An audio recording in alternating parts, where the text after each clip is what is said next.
Anybody else ever been there before?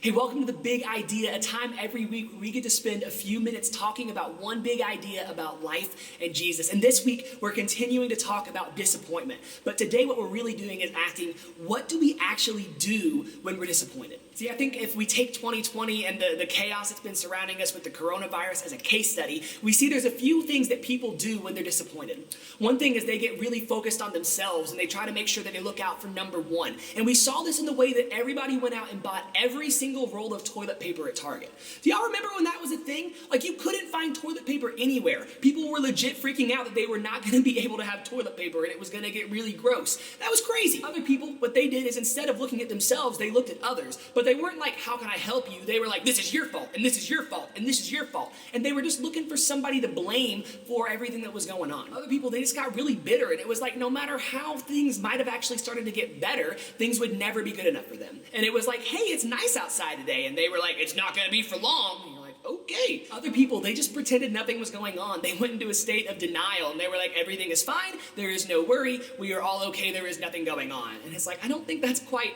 what's happening. And if I'm honest with you, the reality is that I tried to do all of those things. There were times that I was in denial. There were times that I was really bitter. There were times that I was pointing fingers at people. There were times that I was just looking out for myself. I tried all of these things, but whatever I did, what I came to realize is that it really wasn't that great. Like, those things really didn't help. It really wasn't the best thing to do. And if you happen to try any of those things yourself, you probably came to the same conclusion. So the question I want to ask today is, what should we actually do when we're disappointed?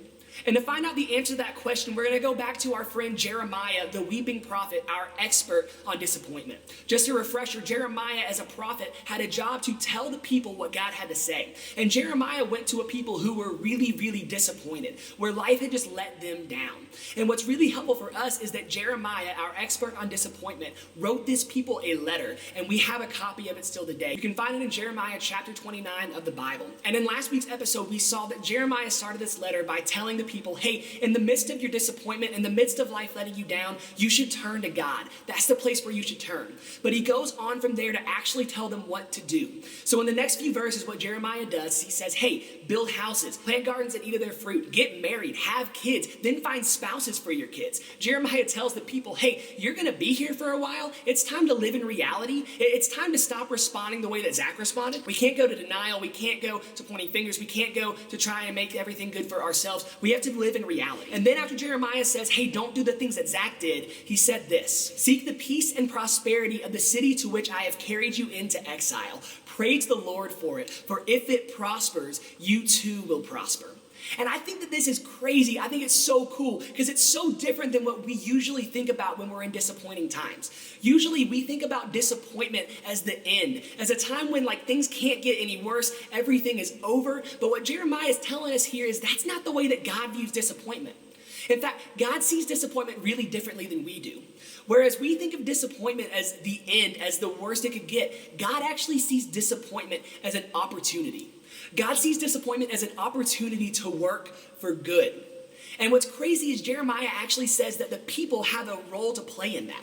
That in the midst of God working this disappointing thing for good, that the people have a job to do. And their job is to work for good.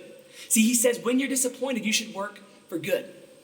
And my question today for us is it possible that in the midst of 2020, in the midst of masks and COVID and not being able to go to school and social distancing and things being canceled and everything being just sad, is it possible that in this disappointing time that God is actually working for good? Is it possible that God is actually going to bring something good out of this? And even more than that, is it possible that you have a role to play in that? See, I think that what Jeremiah said to the people is true of us today. That when things are disappointing, God's working for good. When you're disappointed, you should work for good. And here's a few ways that might look. It could be that you're going to make sure that you send some encouraging text messages or even writing an encouraging note to a friend or a family member who you know is struggling.